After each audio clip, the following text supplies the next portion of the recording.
Wolverines would take a 30-15 lead into the halftime break. Coming out of the locker room, the Aztecs would begin to chip away at the halftime deficit. Aaron Pridgeon collects the loose ball.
Good evening. I call the Veterans Committee meeting to order. Today is January 13th, 2025, and the time is 7:01 p.m. We have one item on the agenda tonight, order number 25-100-9345.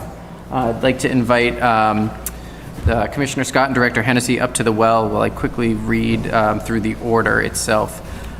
Ordered that the mayor shall submit to the City Council an annual report from the Commissioner of Public Works regarding the state of the city's public cemeteries. Specifically, the report will provide a general update on city-owned cemeteries, detailing current conditions, current and future needs, staffing plan, and outline regular maintenance and repair priorities for the upcoming fiscal year. The report shall provide a specific update on the state of good repair for all veterans' gravestones in city-owned cemeteries, including the number of graves in need of repair, work completed in the prior fiscal year, work to be completed in the upcoming fiscal year, and plan for how the Department of Public Works will accomplish this work.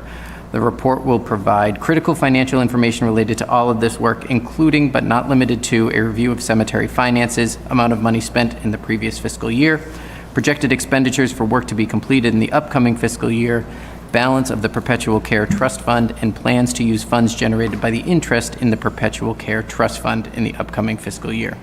This report shall be submitted annually to the City Council by April 1st every year. Good evening, Commissioner and Director Hennessy. Thank you for being here. Can you hear us? Very well. All the green lights on? What's that? Are all the green lights on? Usually we just put the Just that one? Okay. Otherwise this.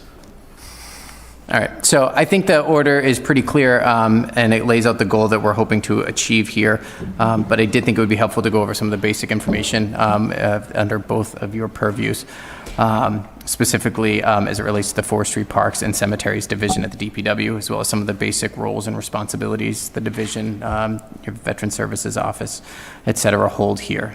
So before I open up to any questions or comments from the committee, I do have a couple of questions I'd like to go over if you take the time. And then we'll open it up.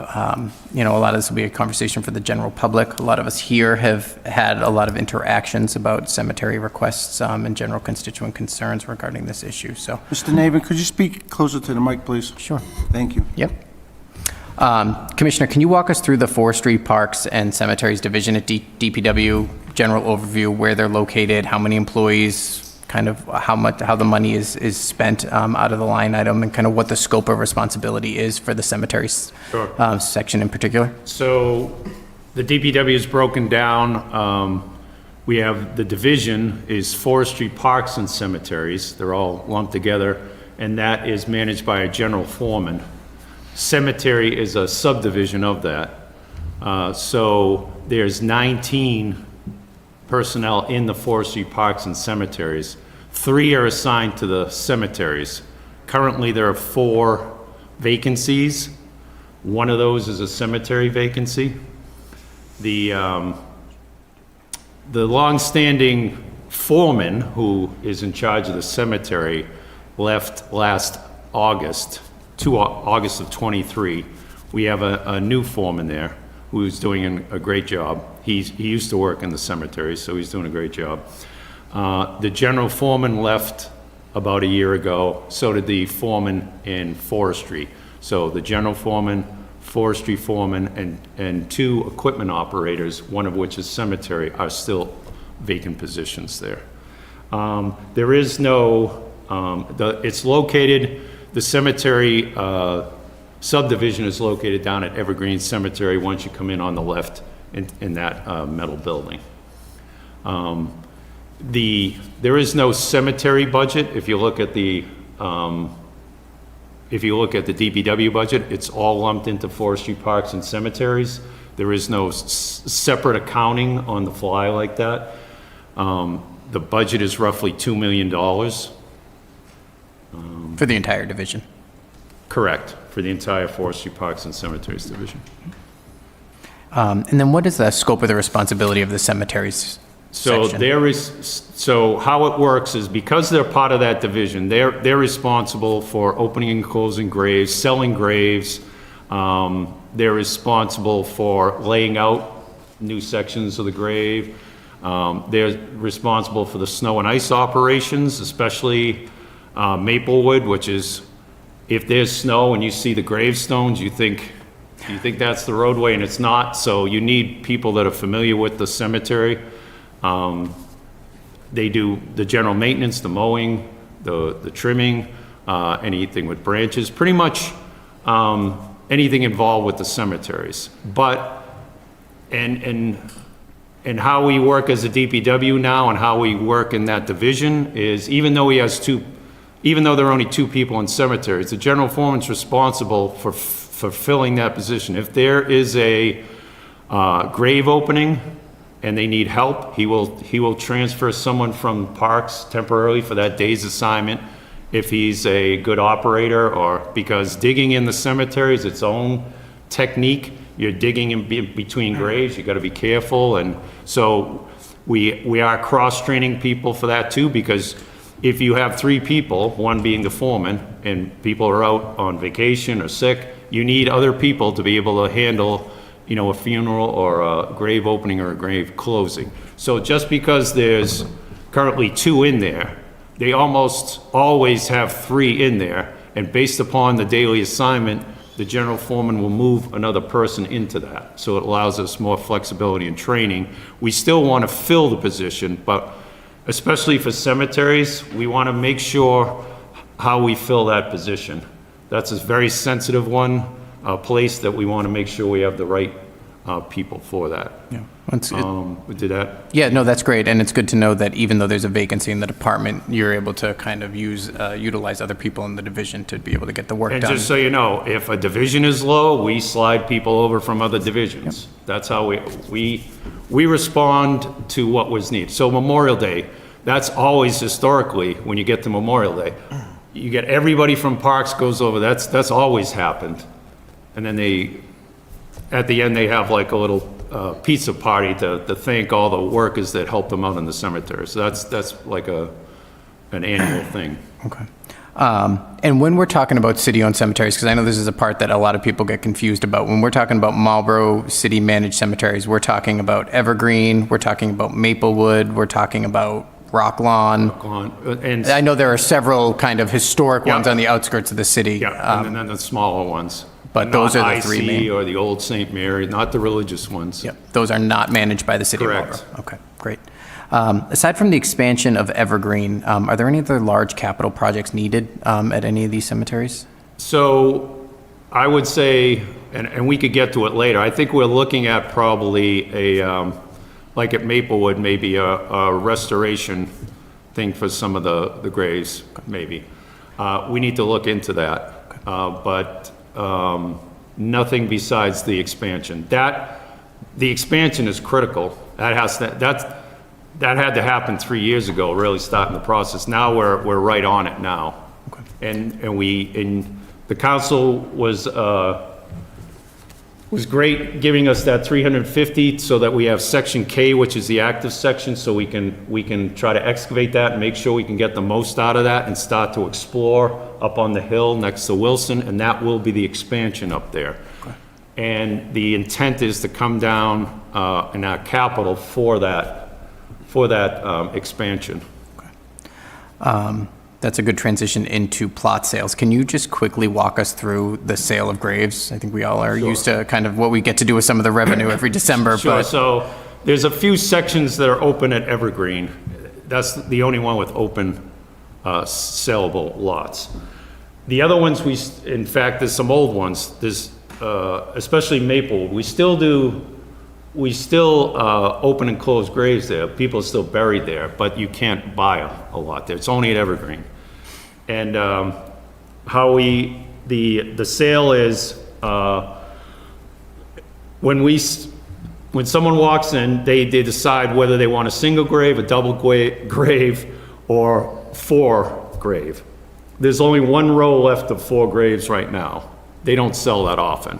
2 graves have the headstone. If it's a 1 grave, it has the flat marker, and that's in a section near the building. So they decide what they want, and they usually walk through with the foreman. They decide where, and we're just selling in the row that's vacant. They can't pick any one they want, because especially in the winter, once you start burying people, then it becomes a geometry problem how you get the backhoe in there. Yeah. So we try to work from the inside out and into the rows. Once that's set, Now they write the check out. So if it's a single grave, it's 800. If it's a double, it's just double that, 16. If it's a quad, it's 32. So what you get in that grave is a single burial, full burial, and you can get 2 cremations as well. In other words, if you had a double, you can fit 2 full and 4 cremations. So six people in there, deceased. And then how does that break so- down? I'm sorry? And how does that 800 break down for, So 425 is for sale of graves, and 375 is perpetual care. And that ratio stays the same for those. okay. Cremations is a little different, it's 350 and 250. Can you walk us through the Perpetual Care Trust Fund, what the Sure. balance is? We've spoken about the interest that's generated by the trust fund, which is what actually gets used, and then what those funds are expended on. So currently, there's 2 accounts. One's the trust fund, and that's roughly around 700,000 right now. And that usually takes in about 32,000 a year on average. And that bears interest, and that interest appears in a second account. And that's roughly 25,000 a year. And historically, so I've never been, the previous commissioner left a little over a year ago. I've never had the situation where we've had the money and what do you do with it? When John Galoni was here, they spent money to repair graves. So alls we've been doing now is the interest bearing is where we expense operating like yearly funds, like fertilizer we use that year. We expend that amount every year in the interest bearing account. So the interest bearing account pretty much goes close to 0 every year. The perpetual trust fund is not touched usually. So unless there's an emergency for like a piece of cemetery equipment or something, like we bought like a ledge breaker because the other one is cemetery. Historically, the perpetual care has been used, and the last time it was used was, well, let me back up a sec. What it has been used since I've been here is Maplewood's, the structure, the building there, redid the roof there. Rock Lawn and Chipman is the historical section of Rock Lawn. Those tombs were redone and some stone walls were done there. And then the last thing that was done, which was 2019, was the Wilson Cemetery, which is, if you drive into Evergreen, it's everything over to the left, the historic. All those were redone, and the Eames tomb was redone. So that was 2019. That's the last time the perpetual actual trust fund was tapped. The trust fund itself, not the interest. The actual trust fund, yeah. Understood. And so if you weren't, Like a restoration project. okay. If you weren't using the fertilizer, if you weren't using the interest for fertilizer, just come out of your operating account. Correct.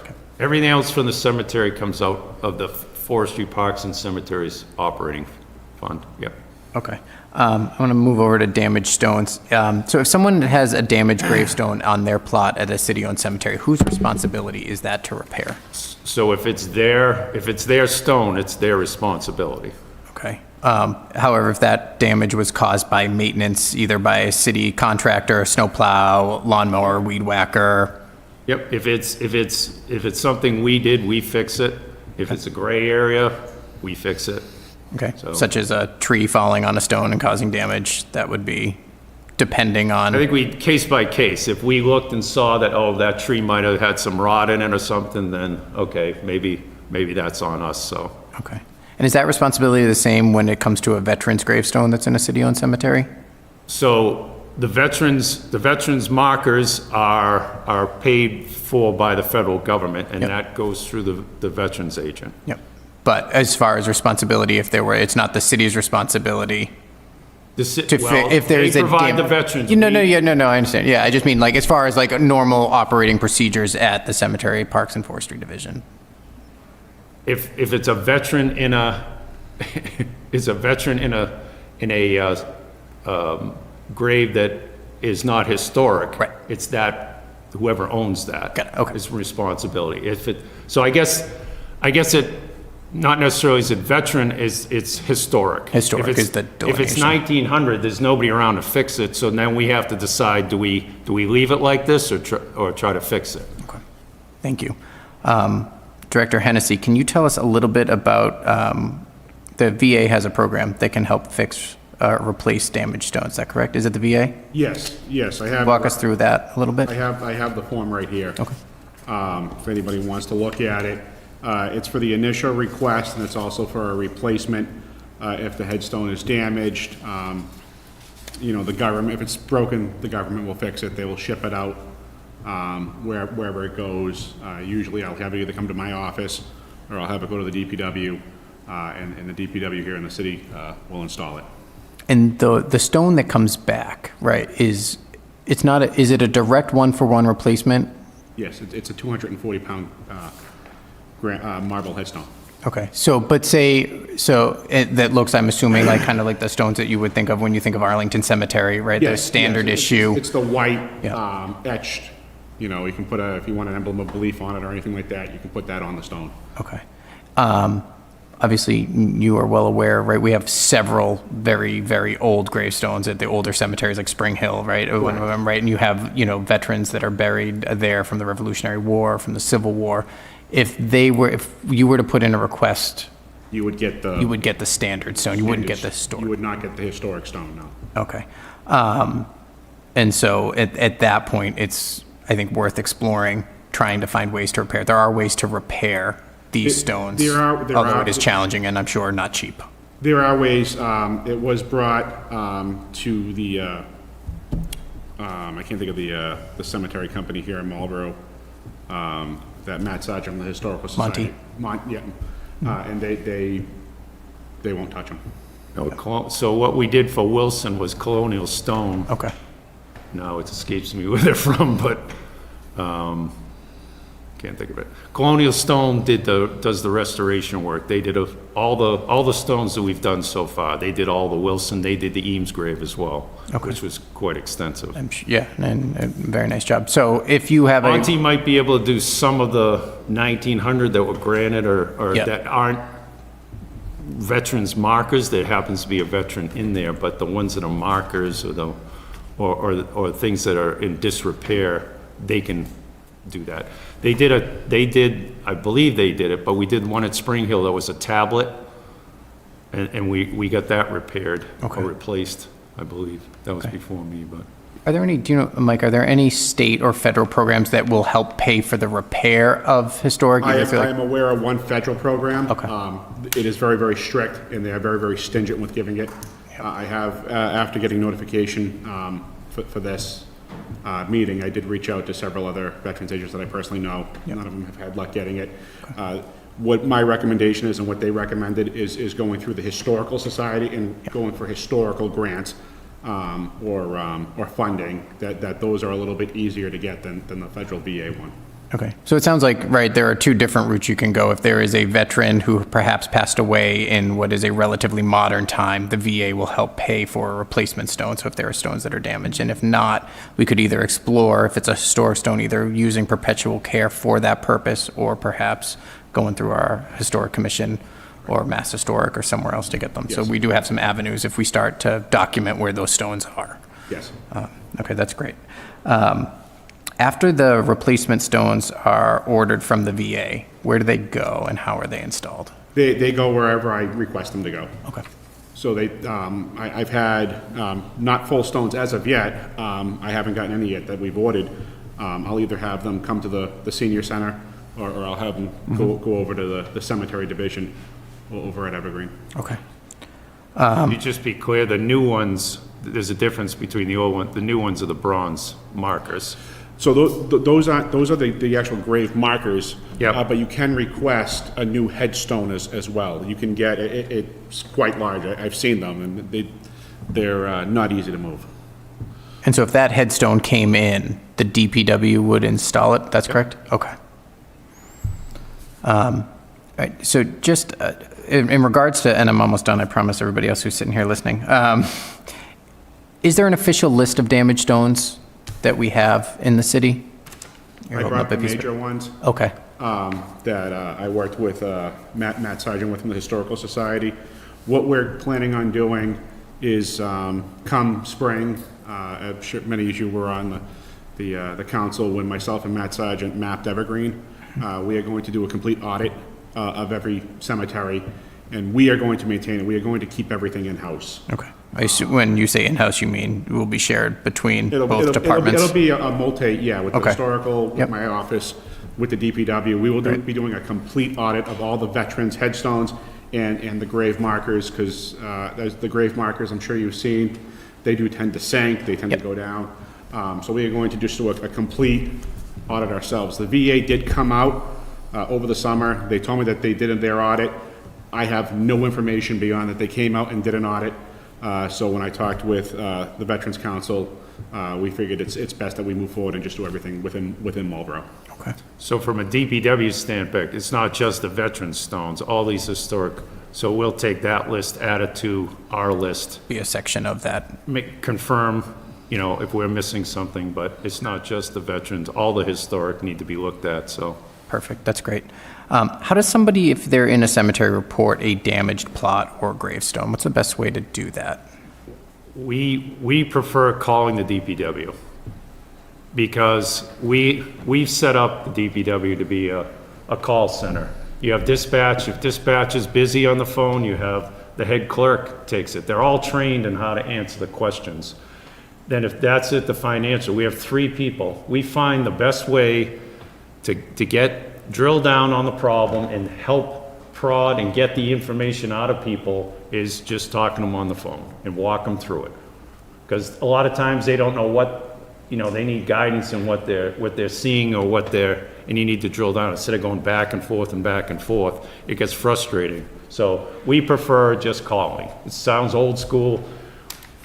That's the first thing I did was get rid of the 8 different divisions. Dial 8 for this and goes to another one. It just frustrates people. You got 3 numbers to pick, and if you're not sure, you call dispatch and we send you to the right person. It's much easier for us too. That way we're not chasing things, so that's what we prefer. Okay, so someone calls and then you'll catalog that and keep that on the list. Then they'll send it to cemeteries, and a lot of times, if there's things I want to keep track of, they'll also copy me on it, So much like this, I'll be copied on stuff like that. Stuff that's more of a project that we'll need to look into perpetual care, that's something I want to be copied on. So we could see, do we get to a certain point we have enough of them, or how do we attack it? Okay, that's great. And this is my last question. How can people help? I've heard from a lot of folks, right? They want to get involved, they want to volunteer. Obviously, Matt Sargent, who was unable to be here tonight, has been doing a lot of work with Mike and leading a volunteer effort. How can people volunteer to help? Or, is there a Friends of the Cemetery? Is there a commission? Can you talk a little bit about how people can get involved? Some people already help. We have someone that does the flowers around the Evergreen sign. The Eagle Scouts have helped they just call and say, can we help? Can we do that? We have that all the time. It's great. Okay. All right. I want to thank everybody for their patience as I kind of had a whole list of questions there. I'm going to open it up. I should have done this at the beginning. The Veterans Committee is made up. We have not met yet. This session is made up of 3 members. Is myself, our Vice Chair is Councilor Vital, and our other member is Councilor Brown. So I want to open up to them first if they have any questions or comments, and then Councilor Brown. Thank you, Mr. Chair. Your questions were quite thorough, so I just have one.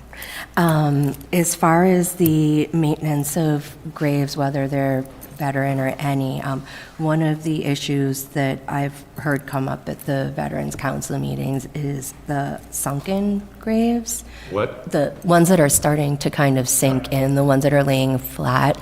So I was just interested in how do you kind of keep track of, would it be up to the family members to notice that's happening? And We'd have to go through, but I think most of the sunken ones are the older ones, and they've been that way. It's just a matter of we need to expend money, and like we did before, and come up with a plan.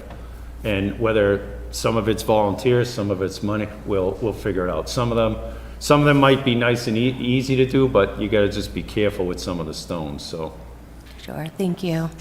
Thank you, Councilor Brown. I know Matt Sargent had also mentioned, and I think you'd mentioned it to Mike as well, about, and Mike, you were talking about doing surveys of the cemeteries, perhaps, you know, saying this one's broken, this one's sunk, right? And really just kind of categorizing how they are, so that can then live at the DPW, can become part of the report. Some of the sunken ones, I'm sure as members of the council are aware, myself and Matty Sargent, Matt Sargent went out and got trained by a specific group that only does sunken graves.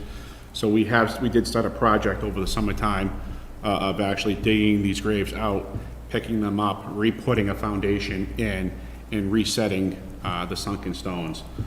These are not the historic stones. These aren't the slate ones. These are the heavy-duty marble ones.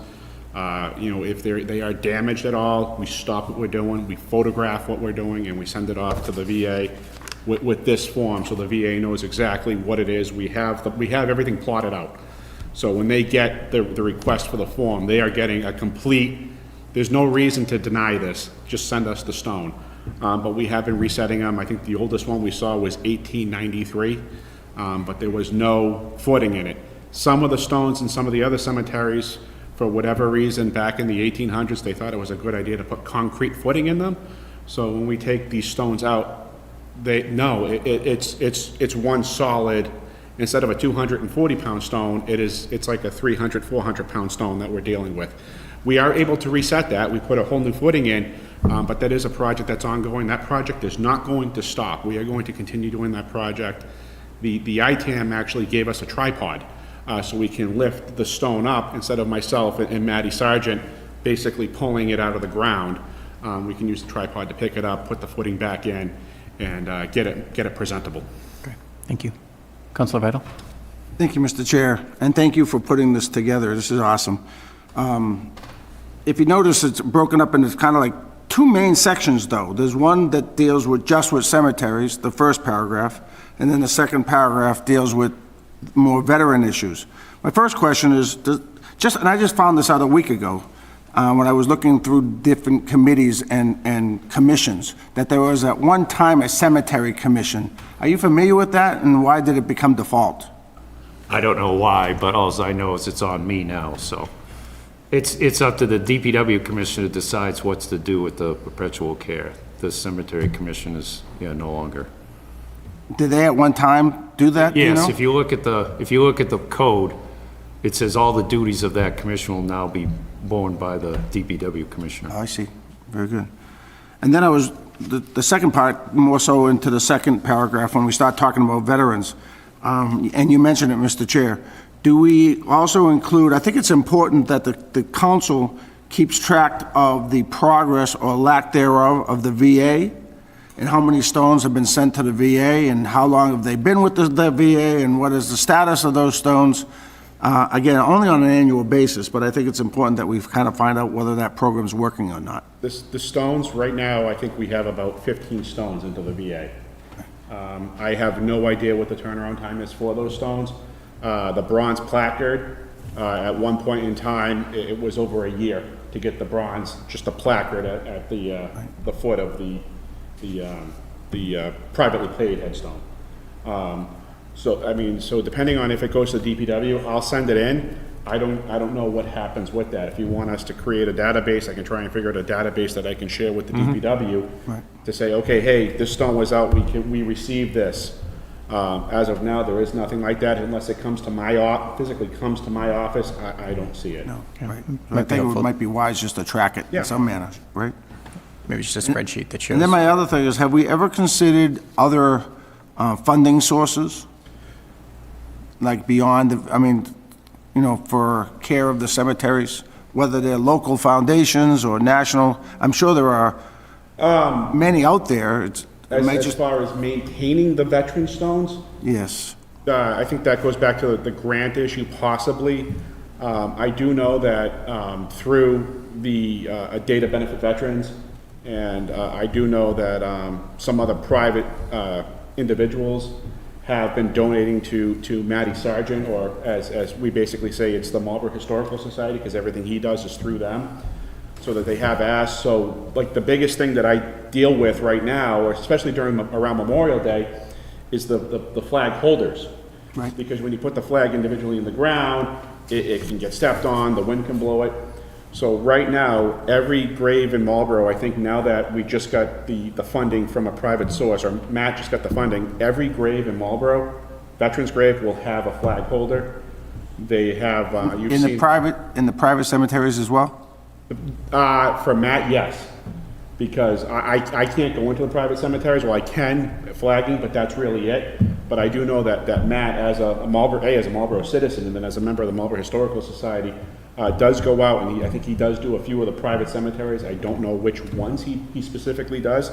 But as soon as the funding goes through, every grave in Marlboro will have a flag holder for a veteran. Wonderful. Thank you. Thank you, Councilor Thank you, Vital. So I'd like to open up to any other members of the council that have questions or comments. Councilor Oram? Thank you. Back to what you were just talking about, the private cemeteries. I actually grew up right next to the IC St. Mary's cemeteries, and there's some pretty old stones in there, very old stones, I would say 1800s. But you're not allowed to go in there, so who can get those stones to be upgraded if you're not a historic society only, or can? The diocese. So they have to, so those, request if they're not, then they're just gonna end up the way they are, there's no other opportunity? Unfortunately, I've been here a little over 5 years. It has been a battle that entire time. Understandable. The prior administration, this administration, you know, we're trying. Yes. But it's up to the diocese. Okay. Well, thank you. I was wondering, because they look at, They do get flags, that is, Yeah. they will get a flag on Memorial Day. I know Matt's gonna make sure that they get the proper flag holder so that the grave is, Yeah. you know, marked properly, but as far as the actual headstone or the bronze placard, that's up to the diocese. yeah, and they're in disrepair, they've been in disrepair for years. There is one unfortunately. particular Civil War hero that was born in Ireland, came over here, fought in the Civil War as part of the Irish Brigade. His headstone is toppled over. So our mission would be to get to the archdiocese or whoever to see if they can Yes. do what we're trying to do in the public cemeteries. Thank you. But just to follow up on that, thank you, Councilor Oram. To follow up on that, if there's a damaged veteran's headstone in one of the private cemeteries, could you fill out the form on behalf of the veteran, get the stone? Okay. Yes. And then if that were to happen, despite it being, could it go in the same process? Could it go to the DPW yard for holding until we were able to try and get a hold of the diocese? Yep, sure. So that may be something to at least try to, Mike wanted in his office. that may be a way to get the ball rolling, you know, and then if the stone is in hand, Correct. and perhaps that way we would be able to make some progress on that. And Matt actually, you know, had conversations, hey, we'll come out and do it. There's Yep. nothing the diocese needs to do. Yep. And we were told no. Still, so, yeah. Mr. Chair, I know from personal experience that there is a gentleman that is responsible for cemeteries for the Archdiocese, so there is a point of contact for that. Great. Thank you, Councilor Vital. Councilor Roby. Thank you, Mr. Chairman. I thank you for submitting the order. I believe it's got a lot of requests packed into it that are probably good information for the council. I am curious about the date. I know having it sooner than later is probably a nice thing to do, but April 1st is right around budget getting ready time. Is there a sense that it should be at the end of a fiscal year versus in the middle of a fiscal year or close to the end of a fiscal year? I don't know if the Almost commissioner as has if you input pointed out or- why I picked that date. So You have a reason? So one of the reasons, to be honest, I had originally thought about putting it right around the time where we see the capital plan. But quite frankly, the cemetery season, if you will, at least as one that I envision, right, starts earlier in the year. And to be able to kind of have an outlay for what we're looking at for the coming year for maintenance, I thought it would be helpful. And if we're having a conversation about what needs to be done, and we're having a conversation about resources, I thought it would be helpful to have in advance of the budget. But Commissioner, if this is something you want to weigh in on the Yeah, timing. so we have the perpetual care money. Historically, that's what it's used to that's my feeling. It's the historic stones. We don't need it for operating right now. We use the interest. That's all. We're funded well enough for the other stuff. That's what it's for, when you know these markers or stones are gonna just sit there. If we need to, and they're not veterans, we can't get from other places, or we need to fix them like we did at Wilson, that's what the money's for. There's 700,000 in there, so I don't say we drain it, but, and it makes roughly 32 every year, so we could spend 32 every year and not drain it down, or spend, you know, a little more than that, and I'm open for once we get into it, we can come up with a plan and spend so much every year, and that's just my discretion, so it's. And that's, it's not the money per se, it's the list that would include the state of good repair, the number of graves in need of repair, work completed in the prior fiscal year. This is April, so the prior fiscal year would have been a whole year prior to April, versus if we get the report in July, you've got the prior fiscal year just happening. So I see your point for wanting to know for budget stuff, maybe it's just the wording or the... I don't know what council is, my impression is we should try to get something done. And the winter is, for us, the winter is a good time to plan. So we're not gonna have last fiscal year, we're not gonna have, this is the first year. So let's start with something and then start the process going, you know, so that's, my intention would be like the winter, to try to figure out, don't bite it all off, we don't need to have if we don't have the full report or whatever, but at least have a working start and then try to tackle something. And then when it comes around the year, we'll have the full, what we did, how did it work, and what's the full picture now next year. That's just my thinking. So if this was approved as submitted, we would be expecting a report on April 1st of this year for And what prior happened work. previous year would be doing Well, anything. Right. Right.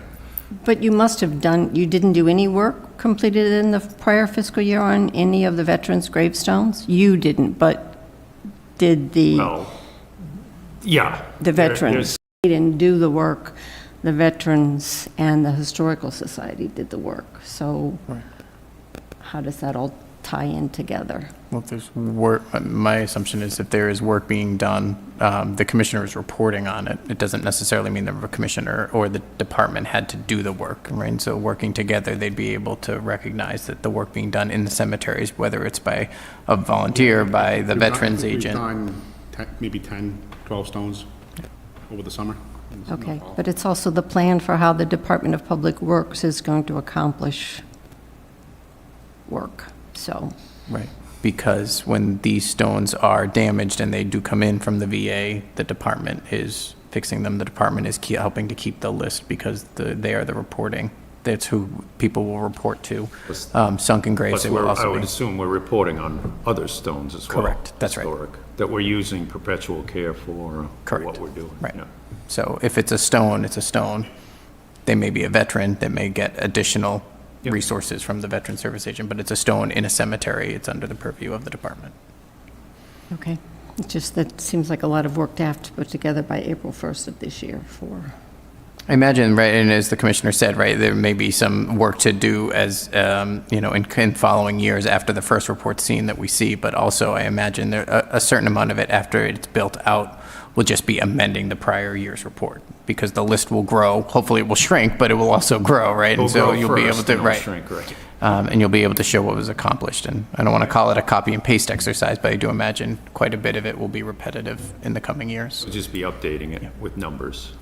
and I don't want this to sound, nasty? That's not the right word. I don't believe the council can approve this order, but there's nothing that says the mayor has to actually submit it.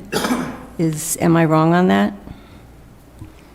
So the mayor's going to want a budget approved, True. right? yes. So, you know, I think Councilor Navin and the Veterans Council's committee's done well working with Mr. Hennessy and Mr. Scott to collaboratively put something like this together. I think the April 1st date is perfect. I mean, as you heard, the committee had this much, which I think is perfect. So will the mayor sign it? My indications in talking to the mayor that this was coming, he's on board. I mean, last time I checked, I think the veterans vote for the mayor, or vote on the mayor's position. So to not do this would not sit well with the veterans and the city, but that's just me. You're not going there. Okay. I wanted to kind of put that out there, that there's a lot in here, and it's all very good. I just want to make sure that good comes from it, and I think that will happen I have no going forward. problem telling Commissioner Scott, what we've done to this point and what the plan is going forward. I mean, that's something we should be sharing, so.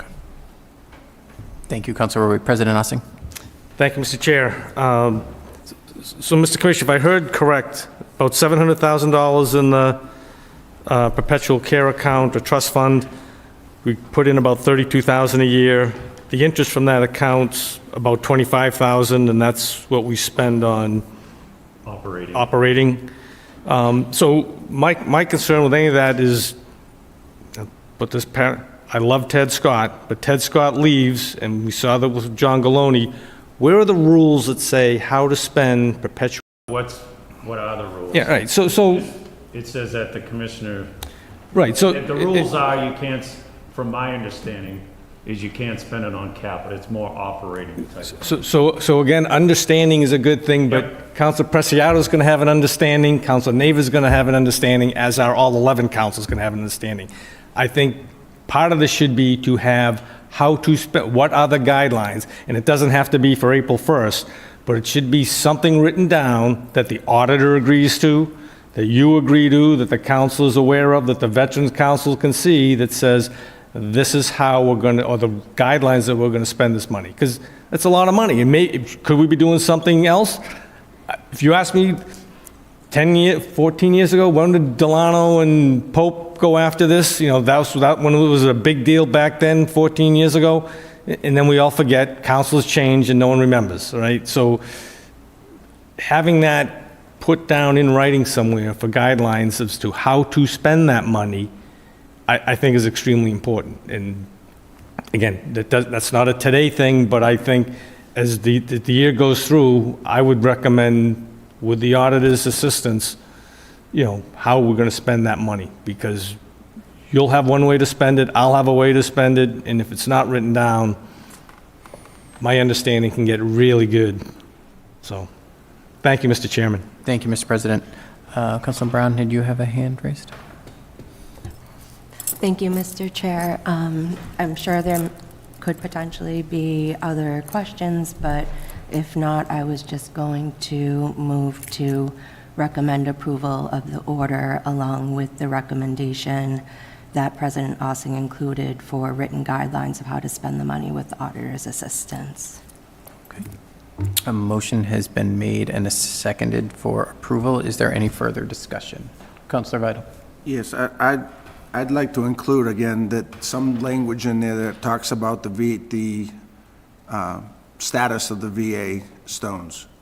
A report of somewhere, that comes back to this committee about how the VA is doing. My goal here is that if it's not working, then we get a hold of Representative Trahand and see if we can get some assistance to ensure that we get that resolved. But if we're not aware of it, back to what we were talking about, the perpetual care, if we're not aware of it, how can we try to address it? So I'd like to include some type of language into this motion. Okay, so a further amendment has been offered to include, in addition to that amendment, to include a tracking of the work being done for application of replacement of the VA stones and additional funding sources. Yes, Mr. Chairman. Okay, a motion has been made and seconded. Is there additional discussion? Councilor Doucette. Thank you very much, Mr. Chair. Just a general question. Is this type of annual report the only report of this type giving to the City Council, or are there other reports of other operations within DPW or businesses? Well, we do the revolving accounts, so Yeah. it's kind of like that, but this is more involved. But Okay. does that help? Yeah, just I want to acknowledge that this is a unique effort, and just want to make sure we take into account manpower allocated to this. It's a detailed report, and over time, it's going to get improved. That's what I heard, which is a good thing. Yeah, I think it's like a revolving account with more detail type of thing for the perpetual care. Thank you. Thank you, Councilor Doucette. Any additional conversation, comments, questions, concerns? Okay. Motion has been made and seconded. All those in favor? 3, and all opposed, 0. The motion carries. This is the only item before the Veterans Committee. Councillor Brown? Move to adjourn. Okay, a motion has been made and seconded to adjourn. All those in favor? All those opposed? We are adjourned at 7:47.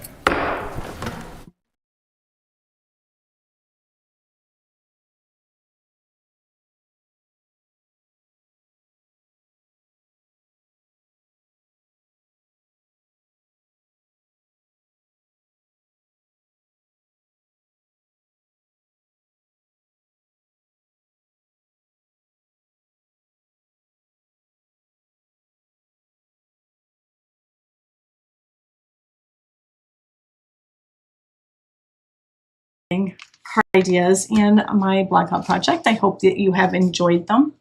Be sure to pop on over to my blog and take the rest of the blog hop tour. I have appreciated you joining me today. And I didn't even have one sneezing fit. That was good.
Today is January 13th. It is 7:53. Urban Affairs Committee is having its first meeting in January of 2025. This meeting is being broadcast live at WMCT-TV and will be available on the website for viewing. We have 2 items on our agenda.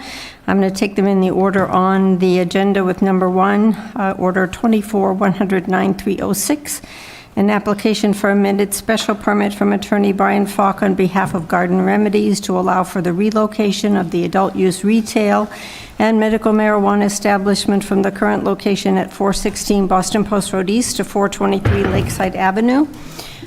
We have the petitioner's lawyer, Attorney Falk, if you would like to introduce, and if you have any comments, and I can just begin with the comments that we all receive from the managers and start us off. Great, thank you, Councilor Roby. Brian Falk from Myrick O'Connell here on behalf of Garden Remedies, Inc. With me is our Chief Executive Officer, Jeff Harold.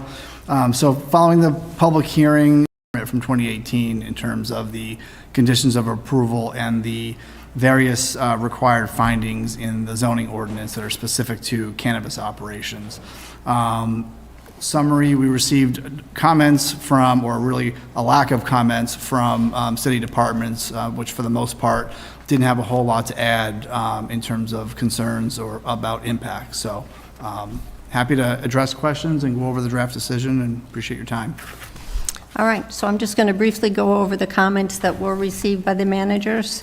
Kevin Green, the fire chief, I watched the session, and on behalf of the fire department, I have no comment to offer at this time. Chief Georgie, the police chief, there have been very few calls for service to Garden Remedies at its location, and I would believe that this will continue at the newly proposed location. The design of the property with 2 entry-exit locations should help alleviate any backup or traffic issues. Paul Dinwoody, the Board of Health. The Board of Health does not have any comments for this application. This office will update the establishment's permit when the move occurs. Thomas DePercio, City Engineer. Engineering has no additional comments on this draft decision.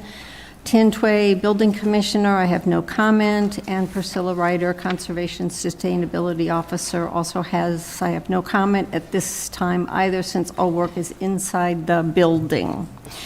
We do have, as was mentioned, the notice of decision, the grant of the amended special permit. I can go through this, but before I do, if there are questions from any of the members of the committee members for Urban Affairs remain the same. I am chair. Councilor Navin is the vice chair. Councilor Doucette and Councilor Preciado and Councilor Landers, who is actually absent, is on the committee. The rest of the members of the council are here to ask questions, but the recommendation will come from the 4 of us that are present. Any opening questions from anybody on the committee or anybody in general? No? Okay, I am going to just go through this as quickly as possible. I don't know that I really need to go through all of it, but I'm going to just start with the findings of facts. That the applicant is a duly organized and existing corporation having a business address of 697 Washington Street, Newton. They have a commercial unit located at 416 Boston Post Road. They are a prospective tenant of a commercial retail unit located at 423 Lakeside Avenue. And on November 5th, the City Council voted to grant a special permit authorizing the application to build and operate a medical marijuana treatment center. We then voted to grant an amended special permit authorizing extended operating hours. Those hours are Monday through Saturday, 9 a.m. to 10 p.m., and Sunday, 10 a.m. to 8 p.m. On November 22nd, 21, the council voted to amend the special permit to update the signage, and on November 13th, they filed with the city clerk the application to amend their special permit to move. We did hold a public hearing on Monday, December 16th. The hearing was closed on December 16th. Everybody has the public hearing transcript, so comments can be seen from that.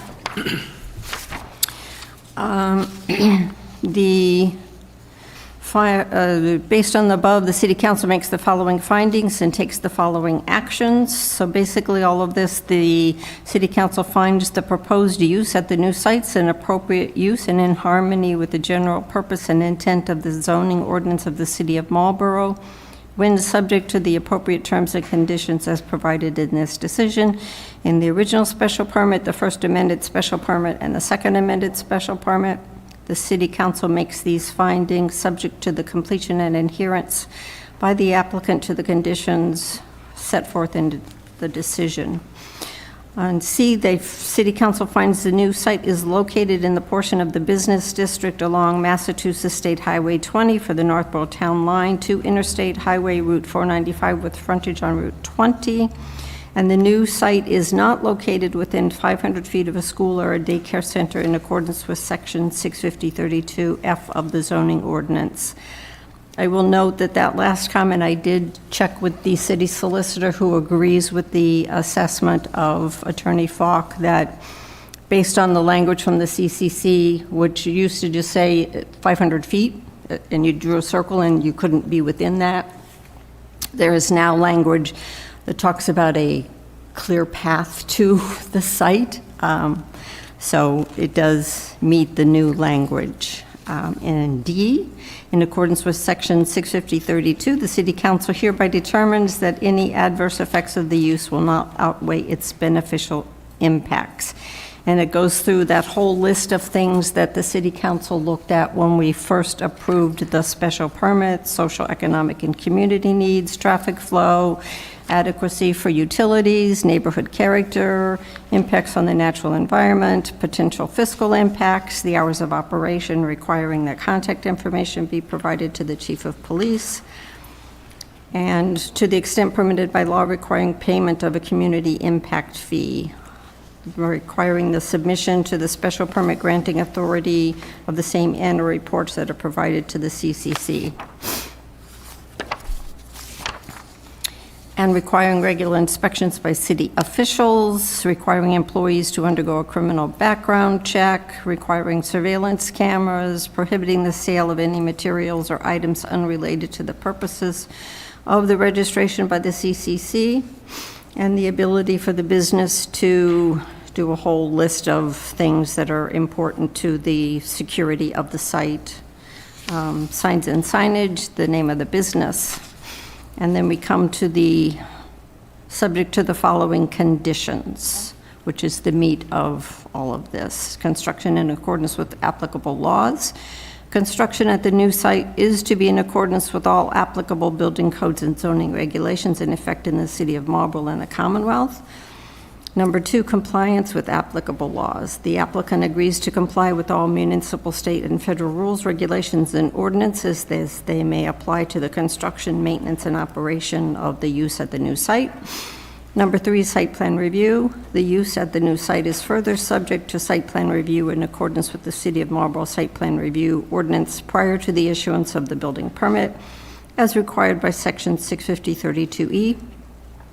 Any additional changes, alterations, modifications, or amendments as required during the process of site plan review shall be further conditions attached to the building permit, and no final occupancy permit shall be issued until the applicant has complied with all conditions, provided, however, that subsequent to the issuance of this special permit and site plan approval, the Site Plan Review Committee may authorize the phasing of site and building work depending upon weather conditions and other factors. Site plan review shall be consistent with the conditions of this special permit, and the material submitted, reviewed, and approved by the City Council as a special permit granting authority. Number 4, incorporation of submissions, all plans, photo rendering, site evaluations, briefs, and other documentation provided by the applicant as part of the application, and as amended or revised during the application hearing process before the City Council and/or the City Council's Urban Affairs Committee are herein incorporated into and become a part of this special permit and become conditions and requirements of the same,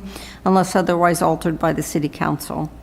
Compliance with state requirements in accordance with Section 650-1845C and Section 650-1846C of the zoning ordinance, the use at the new site shall comply with all statutes and regulations of the Commonwealth of Massachusetts for the licensure and operation of a medical marijuana treatment center and/or an adult-use marijuana retail establishment. Number 6, transition from the original site to the new site. Until such time as the applicant commences marijuana sales at the new site, the original special permit, the first amended special permit, and the second amended special permit shall continue to govern the use at the original site. Once the applicant commences marijuana sales at the new site, this decision shall exclusively govern the use. B, the applicant shall not commence marijuana sales at the new site until marijuana sales at the original site have terminated. C, the applicant may obtain a building permit and other permits to build out the tenant space at the new site, stock the new site with equipment and inventory, conduct administrative work at the new site, and conduct employee training at the new site, in addition to other activities not constituting marijuana sales at the new site, while marijuana sales at the original site continue.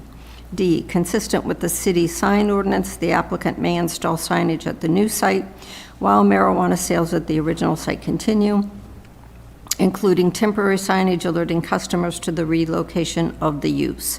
Not later than 60 days following the relocation of the use to the new site and the termination of marijuana sales at the original site, all signage for the use at the original site shall be removed with the exception of temporary signage alerting customers to the relocation of the use to the new site. Number 7, partial use. Subject to condition 6, the applicant is not required to operate all portions of the use at the new site simultaneously. The applicant may commence either the medical marijuana treatment center portion of the use or the adult use marijuana retail establishment portion of the use at the new site upon receipt of all local and state permits and licenses for the respective portion of the use, and commence the other portion of the use at the new site at a later date. Similarly, if either the medical marijuana treatment center portion of the use or the adult use marijuana retail establishment portion of the use ceases, either temporarily or permanently, the applicant may operate the other portion of the use.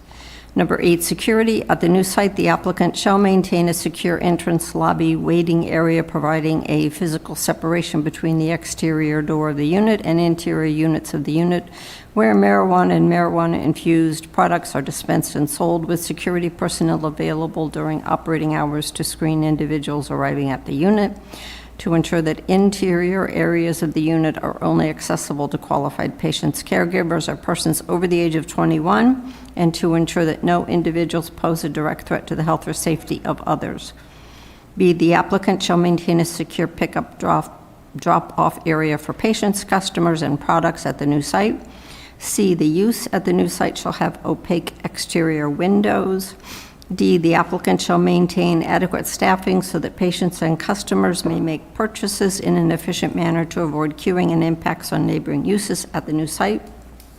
The applicant shall maintain surveillance cameras capable of 24-hour video recording, archiving recordings, and the ability to immediately produce images in, on, around, or at the use at the new site. Number 9, processing and odors. There shall be no processing or manufacturing of marijuana or marijuana-infused products as part of the use at the new site. Marijuana and marijuana products shall be prepackaged and sealed prior to arriving at the new site. Any odors associated with marijuana and marijuana-infused products shall be limited to the interior of the unit. There shall be no on-site consumption or use of marijuana or marijuana-infused products associated with the use at the new site. The maximum hours of operation of the use at the new site shall be Monday through Saturday, 9 a.m. to 11 p.m., and Sunday from 9 a.m. to 10 a.m. to 9 p.m. 11, contact information. The applicant shall provide current contact information of management and staff to the chief of police, the building commissioner, and city council. Annual reports. The applicant shall submit to the city council the same annual reports that must be provided to the Massachusetts Cannabis Control Commission. Number 13, inspections and records. The applicant shall make the use available for regular inspections by city officials or their agents, and shall provide city officials or their agents with access to the same records which are available for inspection to the Massachusetts Cannabis Control Commission.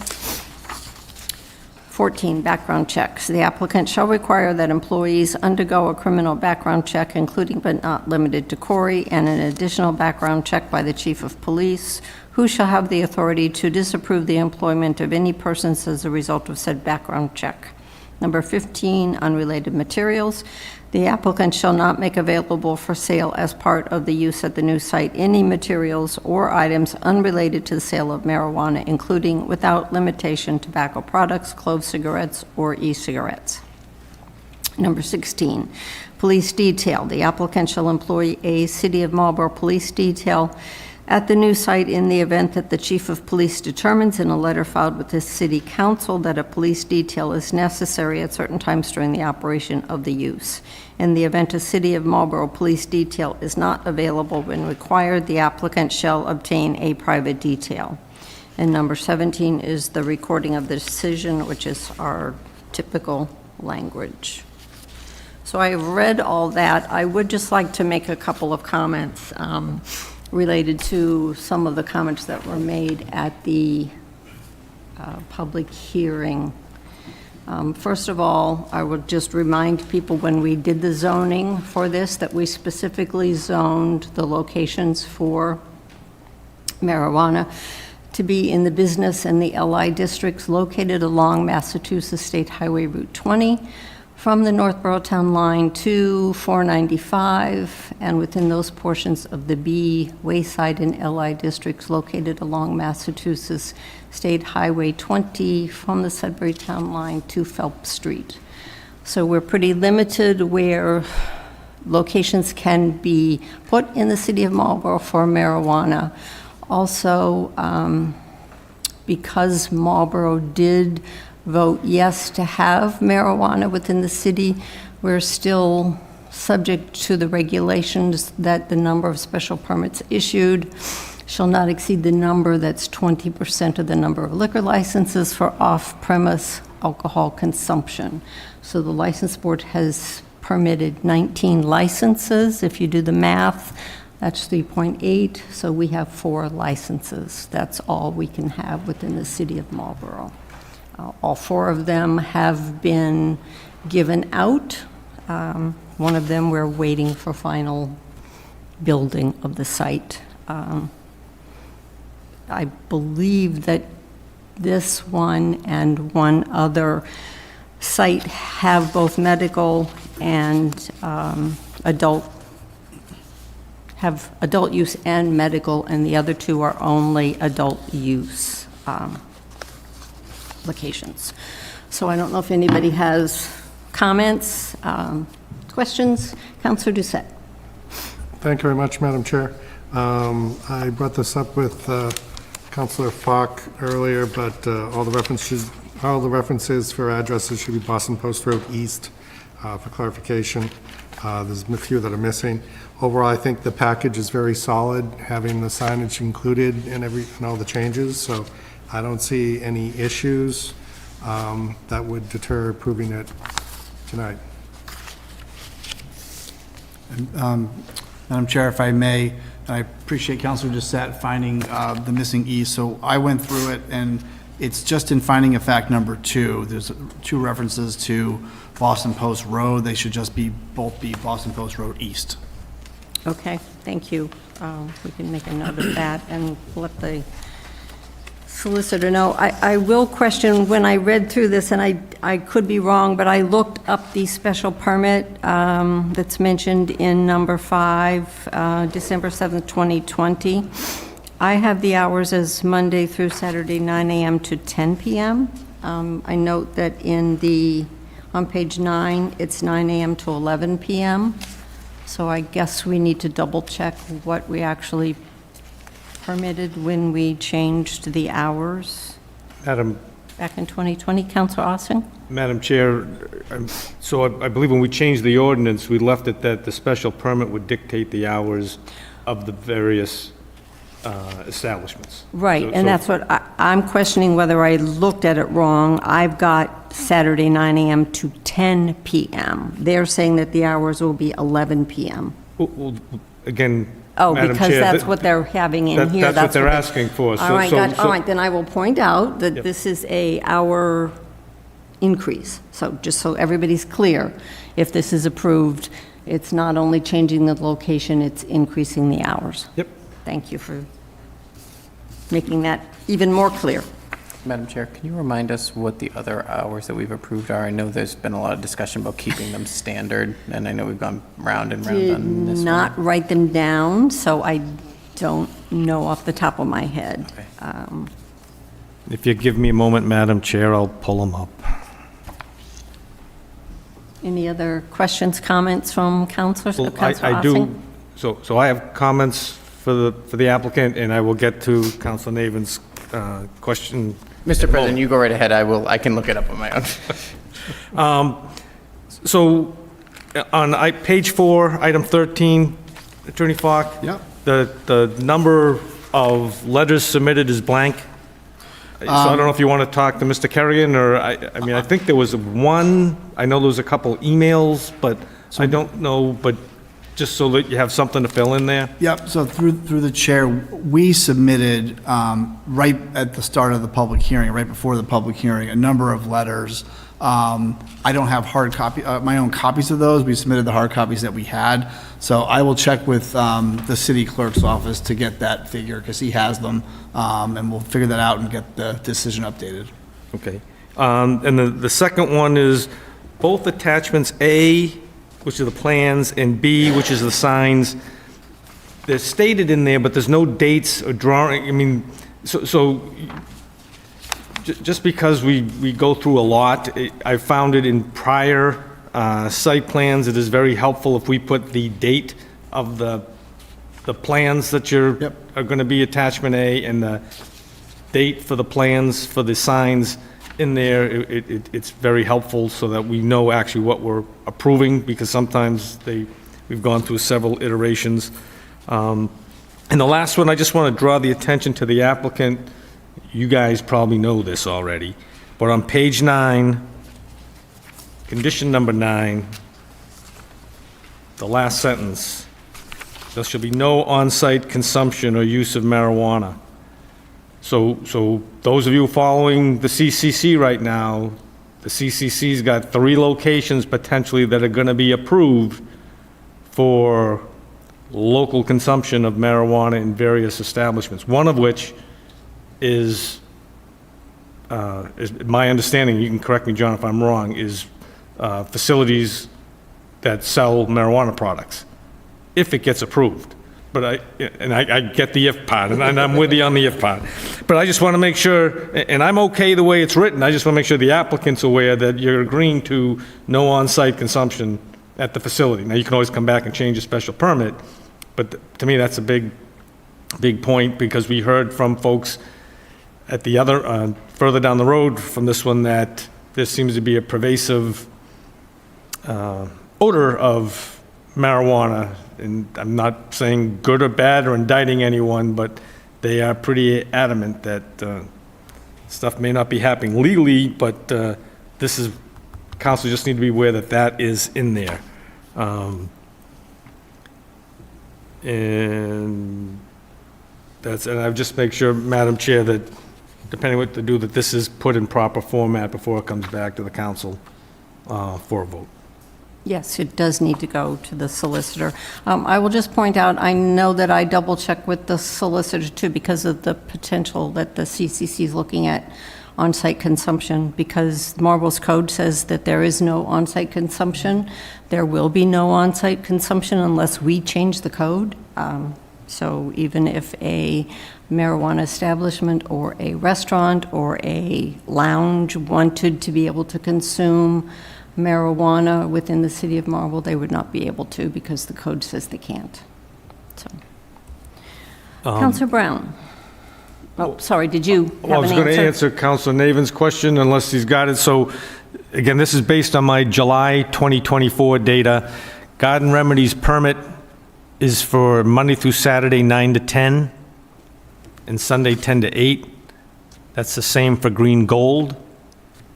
And COSA's permit is Monday to Thursday, 10 to 9, Saturday, 10 to 10, and Sunday, 10 to 8. if my homework was done correctly. Thank you, So- Madam Chair. As was pointed out, there was an attempt to regulate in the code the hours, but the council voted to delete that language, and we put it that it would be up to each individual site to come before us to amend their special permit, and obviously we have an amendment before us. So, Councilor Brown. Thank you, Madam Chair. So the proposed new location is in Ward 4, and I'm the ward counselor for Ward 4. I did not take this lightly at all after hearing the public hearing and some of the concerns from constituents. So I did a lot of homework, which was up to and including visiting your site here in Marlborough that's currently open, which I'd never been to before. So I did notice you go in, it's a secure entryway. They checked my ID, and once they checked my ID, I was scanned in. But I did notice that in the entryway, there was a collection box for our community cupboard. And so from looking into your company more, I do see that you are truly a community partner, and that you're not just operating a business to, gain profits. You are profiting, hopefully, but also giving back to our community. So I know you've done community cleanups outside of our community cleanup that we do annually, and you've also given back in the way of our farmers market and doing donations to people who use SNAP benefits so that they could get fresh produce. So I also spoke with the police chief separately from his email, and he did express that he does not receive calls for your location, and that he doesn't have any concerns that that would be any different if you were to move. And that, where you currently are, although you're in a plaza, you are also really close to a lot of residents. You have I think it's over 55 community, and then you have a big apartment complex on the other side. And there haven't been, that I've heard, any complaints from neighbors on that end. So just based on absolutely everything I've looked at, and including, I know we did have some people speak at the public hearing, but I have had some constituents reach out separately that based on it being a medical situation, they didn't want to share publicly or be put out there. But I feel like one that really resonated for me was there was a gentleman who is going through cancer treatments and is a patient at your facility and was able to participate and eat meals with his family at Thanksgiving and Christmas, which he doesn't feel like he would have been able to participate in those meals had it not been for that. So I thank you for the service you provide and what you do for the community, and I am in support of this moving to Ward 4. Thank you. Anyone else? Comments, questions? Councilor Preciado? Yeah, thank you for being here. Thank you, Madam President. So on page 5, number 4, that says neighborhood character and social structures, finding the use is consistent with the established retail area in the vicinity of the new site. Is there any way we can add or improves location? So having the establishment be there either is consistent with the site or improves the location. I know that a lot of marijuana establishments are typically visually striking. Just their curb appeal really stands out, and specifically like Native Sun is very kind of, it's a beautiful location, but it's also very apparent, that it's there. And it does improve that that location, I don't know if you're very familiar with that location, but it's just a parking lot next to a mall. But it does make it look nice there. So what I'm kind of getting at is maybe we could add some kind of just language that would incentivize you and any other companies seeking a special permit to not just blend in, but maybe have that area look better than it already is. I think that would appeal to the neighbors a bit more. And of course, it would incentivize you guys to really take care of that location. So I don't know if there's something that we could do to add, to tack on to that, or? I know we've had this conversation before. Site plan is responsible for making sure that sites meet the landscaping code. There is, if you look at the plans that we were sent, I don't know if they have required in site plan, if that's an improvement to, or if it's showing what's existing. Maybe Attorney Falk answers there. Site plan can only do what's required in the code. The city council can require more than what's required. If there is a desire to request more, that can be something we have the discussion on. Attorney Falk? Sure. So we met informally with the site plan committee, and this is one building at a multi-building site, and we're a tenant. So we're intending to do interior tenant fit out and new signage. We weren't looking to do improvements to the site. This site was first built in 2006, so it's not too old, and our understanding is that it complies with the landscaping, parking requirements that are currently in effect. So we weren't planning improvements, but I think you'll see in the attachment B, our signage plan, we also show what the outside of the building will look like. We think it will be an improvement. It's nice modern signage, not over the top, and we think it'll be an improvement to what's there now. Thank you. I wasn't sure if you guys were going to do any kind of modifications to the outside of the building, because I know you guys are going to be tenants there. It's not your building, so I understand that. Thank you. All right. Any further questions, concerns? Councilor Oram. Thank you, Madam Chair, and thank you for your presentation both tonight and when you're at the public hearing. At the public hearing, I was asking questions about the newness of this and traffic, and I see we do have a connection now in one of the conditions that you work closely with the police chief. I have a feeling you may need detail in the first few days. It's going to be new. Anything new. Look at, forget the name of the chicken, Canes, right? Look at what happened down there for a little bit. So I don't hope it's going to be that bad in traffic, because they were up the street, but hopefully you'll be cognizant of that, and if needed, contact the police for detail.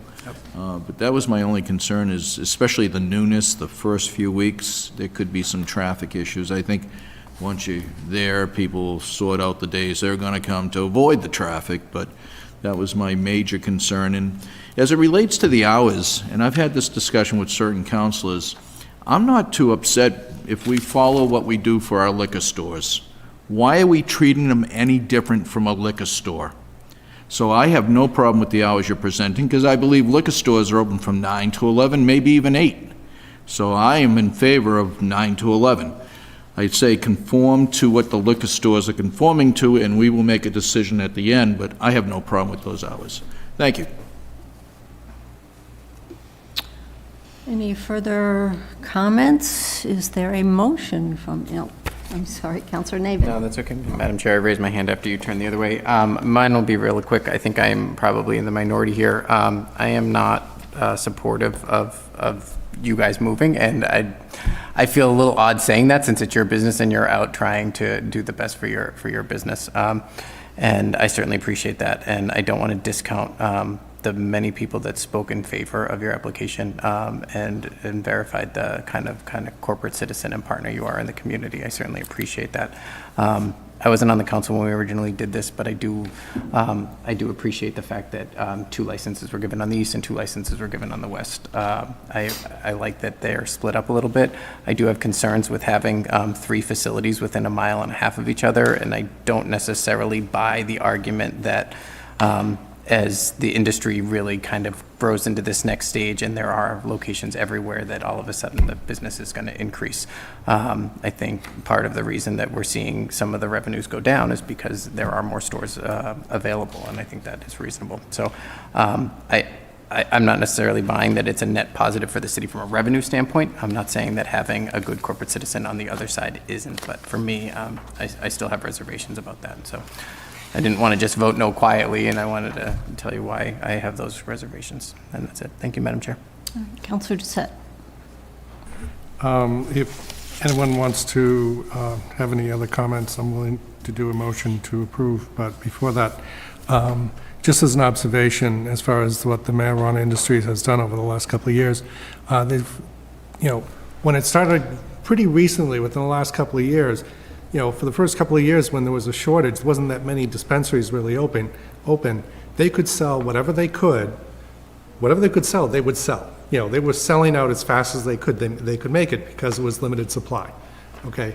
Now there's a lot more dispensaries around, and you're getting into price saturation. Okay. So anyone with a business background, basically market conditions, you're starting to get surplus. What happens? Price goes down. Okay. A pre-roll used to cost close to $20. Pre-rolls are now under $10. So, and that's within the last couple of years. So part of the reasons why the revenue's down is just because the market price is going down. So, as well as the construction on Route 20, don't get me wrong with that. But I think this is a fair move for these guys to do. It's well within their prerogative. We can have up to 4. Within 5 years, we may have only 3. We'll see what happens, That's what the market chooses. We're not there to double, second guess business decisions. As a city councilor, I don't want to do that. So with that, motion to approve. All right, Councilor Doucette is moving to approve the notice of decision grant of amended special permit with the changes to add east and with the information regarding the public hearing and the details on attachment A. The dates of the plan and the sign submission, yes. Yes. Were those the only issues that were brought up? All right. I will second. Is there then further discussion before we vote? If not, all those in favor? 1, 2, 3. In favor, all those opposed? 1. And as I said, Councilor Landers is absent. Madam Chair, if I may, these minor edits I can get submitted tomorrow morning. We're always open if the committee's willing to ask, certainly ask, not direct the city solicitor to perhaps get this in final legal form for the council's next meeting for a potential vote. We would certainly appreciate, 2 weeks where we're looking to open as soon as possible, certainly appreciated. And I thank you for that request. I'm actually trying to take a new tack as chairman this year in not doing so many suspensions and to try, unless absolutely necessary, because we're pushed up against a wall with time. If I'm correct, this permit doesn't have to be approved until March 17th. We have a March 10th city council meeting. We have a meeting on January 27th where this could be reported out. I could suspend the rules of that meeting to refer to the solicitor, and it could be on our February 10th agenda. Does anybody have any objection to doing it that way? Versus asking the solicitor to have it on our January 27th agenda. And we would have to suspend to vote on it that evening. Councilor Doucette. So that would mean it would be sent from here to the solicitor for the final draft for us to vote? Well, it would if there was the decision. I'm trying to not do that. I know we've done it a lot in the past. I would like to remember to get back to the idea of this laying on the table for a meeting. So it would be on our agenda for the 27th for an official I mean, sorry, the 10th of February for an official vote versus the 27th. So they're requesting it to be done sooner so that they can actually do their move faster. Right, but I guess I appreciate their desire to do that. I don't see the need to push it. I mean, if we were up against the clock because of issues because of the city council, I think we've been trying to make sure that we didn't let special permits get past the date that we could deal with them. So, I mean, I'm the chair, I'll do what the committee feels like doing, but I think it's maybe time that we take a step back and say, why are we rushing things? Councilor Preciado, do you have thoughts? I can honestly go either way, but I would like to remind that they did request, and it is their time and their money, and I wouldn't want to inconvenience them as much as we need to. I understand that you would like to hold off on it a bit more, and you know, just stating that I can go either way, but I just want to let that be out there in the open. Councilor, I'm going to go to Councilor Doucette first. You had your hand up. Did you have a comment? Yeah, I think we take their request in good faith and support that by making it sooner rather than later. That's just where I'm coming from. All right, I'll just throw it out there that I'm sure we're going to get that same request from every petitioner because they want it done sooner rather than later. But Councilor Ossing. Thank you, Madam Chair. I would support the petitioner's request. They did ask, yes, we have the 90 days, but that's for every single permit. I mean, your goal is noble. I think there's going to have to be some wiggle room at some point. If we make it clear to the applicant right up front that you're going to not get anything until it goes through the entire process, I think that would be fair. In this particular case, you know, they're looking to move. They're an existing business in the city. I would want to support them, and it's not like there's new coming to town and we don't know what we're getting. We know what we're getting, and I think the council in this room is pretty happy with what they're doing. So I don't have a vote today, but I would ask that the council or the Urban Affairs Committee consider reporting it out. If the edits are small, Jason's got 3 weeks to get them in proper format. He'll have them tomorrow per Attorney Fox, so I would just support it, but that's okay. Madam Chair? Councilor Orem. You take a committee member first. Councilor Doucette. I was just going to say motion to send it to the legal department for final approval, for final draft for voting at the next city council meeting. All right. At the committee's request, I will ask the solicitor if he can do that. I will count on Attorney Falk to make the changes necessary. They will be forwarded to the solicitor. If he doesn't have time because he's got other things that won't be on the January 27th agenda, but if he does, it will be, and so we'll leave that up to the solicitor, and then we'll suspend to be able to vote on this at that meeting. All right. Anything else? I was just going to add, I don't know if I'm interrupting this motion, though, so if I am, I would... No, I think the motion was carried already. I didn't know. It was just dealing with Councilor Doucette what made the a next motion. steps are. And I concur with President Ossing, too. I mean, Marlboro always tries to strike a balance with business and residential. We try to be business-friendly when we can. There are times we can't, but in this case, we have a business, as well as a landlord, that would expect that we're trying to be business-friendly. So I would hope the committee would move it as expeditiously as you can. Thank you. All right. Thank you, everybody. Thank you, Attorney Falk. Thank you very much, councilors. Mr. Harold, for joining us.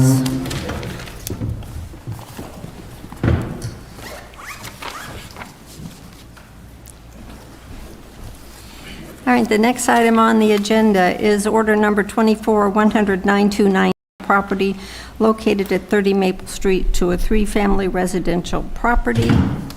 And again, everybody should have a copy of the comments from the public hearing that was held on December 2nd, and everybody should have a copy of the decision on the special permit. So again, Attorney Flood, I think you were here, but I can introduce, I'm the chair. Counselor Navin's the vice chair. The members are Counselor Doucette, Counselor Preciado, and Counselor Landers, who is absent this evening. Will be the 4 people who will vote on this to go forward then to the full council. Thank you. If you have comments that you would like to make before we start, otherwise we can just go through this and get going. I think we can go ahead. We can go ahead and We go. can right go? for it. All right. So we have the decision of the special permit. The findings of facts just give the information. It's an address of 177 West Main Street is the applicant's address, owns a property, parcel 435 at 30 Maple Street, is located in Residence C. So, in connection with the application, the applicant submitted a certified list of abutters, filing fees. We had a public hearing. I guess I'm ahead of myself. The applicant was certified by the building commissioner. The existing lot coverage is pre-existing non-conforming at 42.6%. The maximum in RC is 30. The lot coverage for the special permit remains at 42.6 with no new non-conformity. The pre-existing non-conforming front yard setback is 15 feet and is not being altered. The old garage, as shown on the plans, is to be demolished and removed from the premises to provide for parking, green space, and setback. The pre-existing non-conforming side yard setback is 0.3 plus or minus feet, and the removal of the garage will create a conforming south-facing side setback. The north side yard setback will remain pre-existing non-conforming at 2 plus or minus feet. The required setback is 10. The pre-existing non-conforming rear yard setback is 10 plus or minus feet, and the removal of the garage will create a new non-conforming rear yard setback of 42 plus or minus feet. The required rear yard setback is 25 feet. The proposed change for the parking requirements has been submitted and discussed with Site Plan Review Committee and determined that due to existing conditions of the lot and parking requirements in this neighborhood, that this property is best served with 8 parking spaces for ease of access and maneuverability for the occupant tenants. The applicant has also attempted to recreate a more conforming 5-foot side yard green space buffer. The Marlborough City Council held its public hearing on December 2nd. The hearing was closed.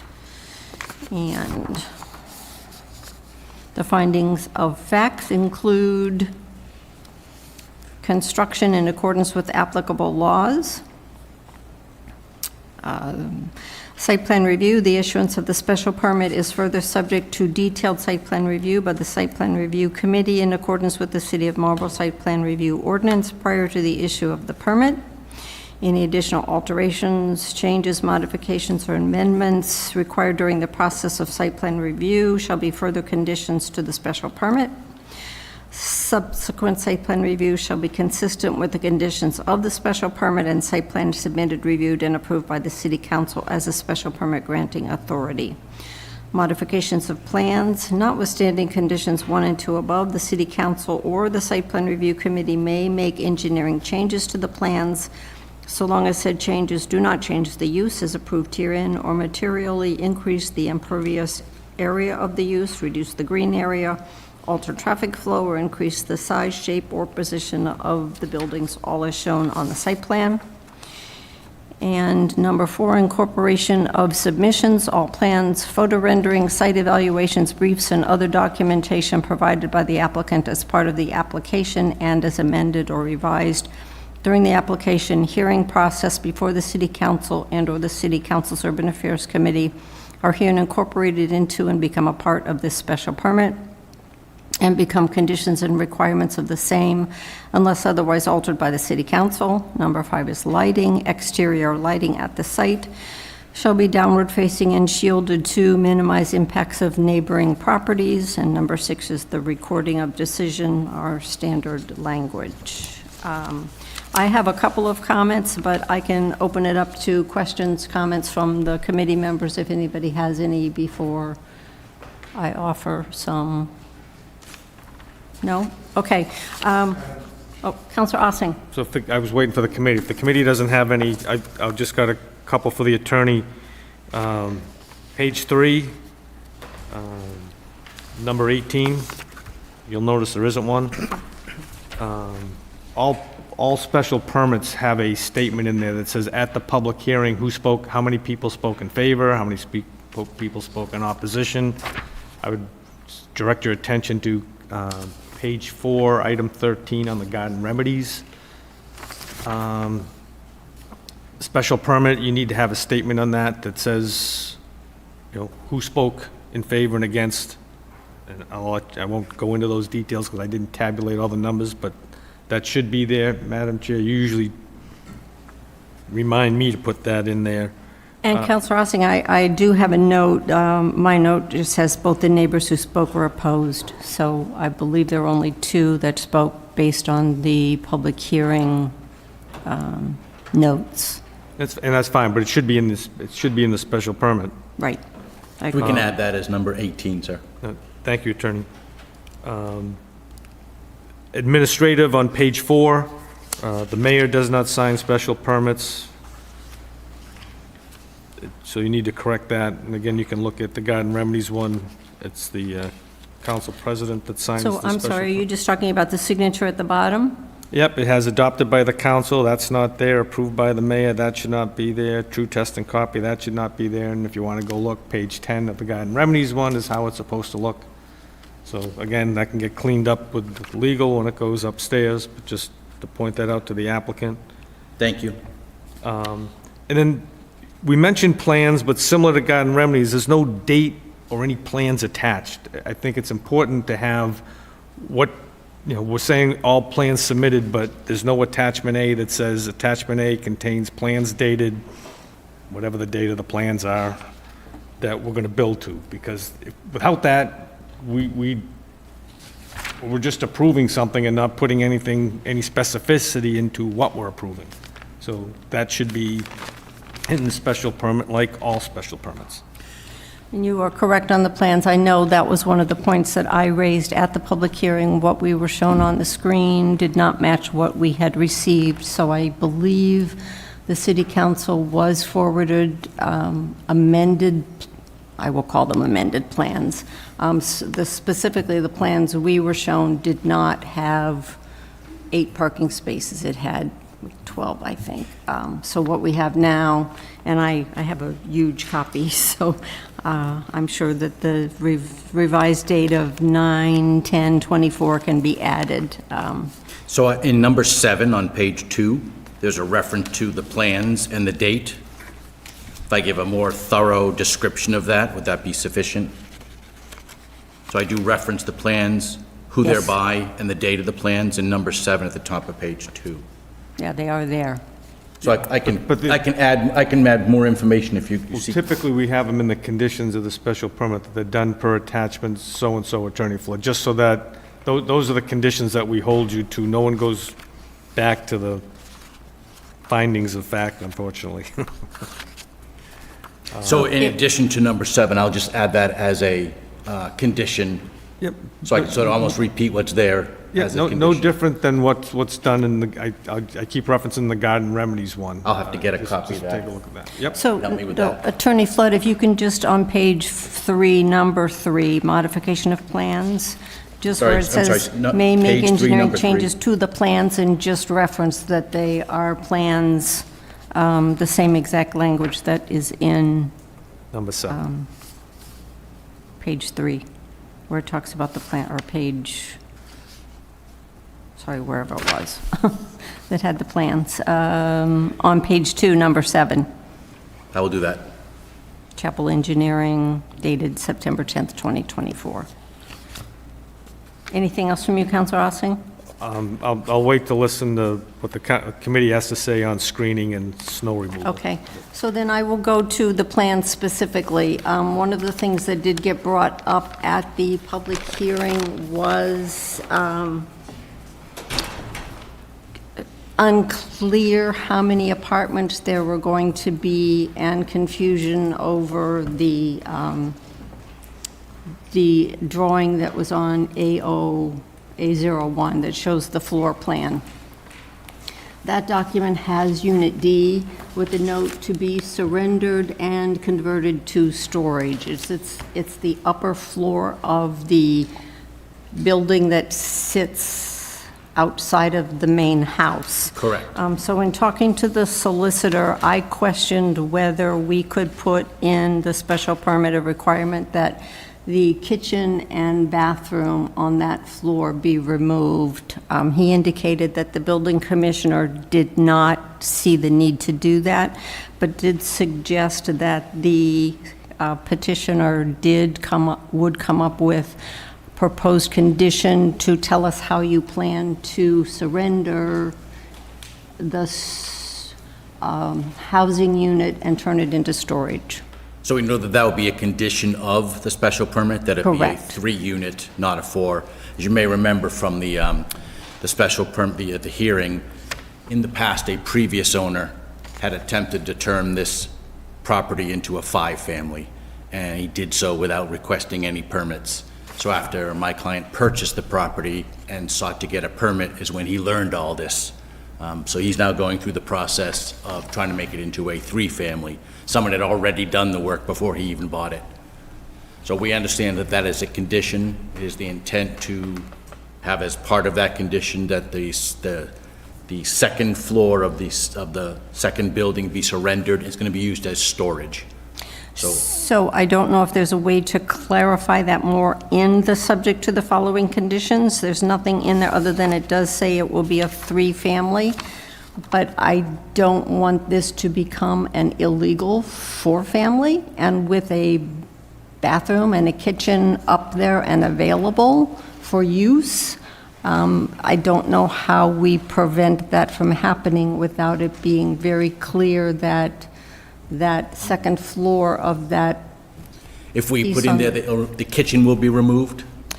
Well, and that's what I would like to have happen, but I don't know that we can, I guess the city solicitor said the building commissioner didn't think it was necessary, but that doesn't mean we can't require it. I don't know, and not just that the kitchen is removed, but that it is,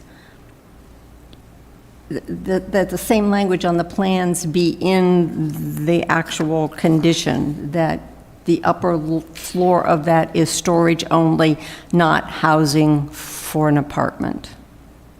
So I think it says to be surrendered. You're looking for additional language. It says it on the plans. It doesn't say it in the actual conditions of the special permit. Correct. And I think that's what we're discussing now, and I will add that. I would. That the second, that unit will be surrendered and the kitchen will be removed. Okay. We don't have any problem adding that as a condition. Does that seem like a way to make sure that that is not turned into housing in the future? Councilor Doucette. Thank you very much, Madam Chair. I'm just thinking kitchen will be removed is not, I'm just seeing this ripped out section of wall and stuff. I think maybe it's, if anything is going to be removed, it would be the plumbing in support. If there's any plumbing fixtures and stuff like that that are exposed, they have to be eliminated. So, kitchen requires plumbing, right? This has to be a sink or something like that. As long as nothing is exposed, no plumbing fixtures are exposed, it's no longer a kitchen. It's more, I think that's more of a clarification of the work that needs to be done than just say the kitchen needs to be removed. I guess I would agree with that. Plumbing would that also be the bathroom plumbing? Whatever plumbing, in just general? no plumbing to be exposed in that area. Is it necessary to, if it's still used by a non-resident there, so if the owner needs to use it, would keeping a bathroom be a problem if the kitchen was removed, so it can't be a usable apartment, and it's on the plans and on the conditions? But it would be, if you're up there putting stuff in the storage unit, you need to use the bathroom, you don't have to, I don't have a problem with that. Councilor Navin. I think that leaving the bathroom versus leaving the kitchen makes it it is easier to use it as an illegal dwelling if you have the bathroom.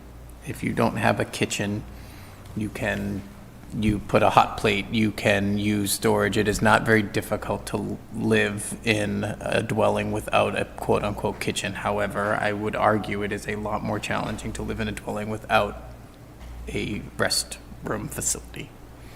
So if we are... It would also be a violation of both the plans and the special permit conditions. And I imagine that still occurs quite frequently in this community, that people are still using. I don't dispute that. I'm just sort of advocating on behalf of my client to minimize, because of the position he's found himself in. No, excuse me, and the amount I'm- of work he has to do. I am sympathetic So to that. He's coming and, agreeing to remove the kitchen. That's already a large expense. So I was trying to minimize that, thinking that he might still possibly need the bathroom if he's ever there doing any work or plowing or anything he has to do. But if it's the only way to get approved is with that, we seem to be compelled to do so. I think you could save the money in the ripping out the kitchen and rip out the bathroom in that regard. But I understand your point about. Do you leaving say the leave the convenience. kitchen and remove the bathroom? I think that would be fine, in my opinion. That was his opinion, that, I guess a question for the owner is, I guess I assumed the storage would be available then for the tenants on the property, because there might not be storage, and that would prevent them from having to rent a storage unit somewhere. Is that not true? Then this would not be... I'm uncertain, but I know that since it's a decent-sized space, he may use it for himself. Okay.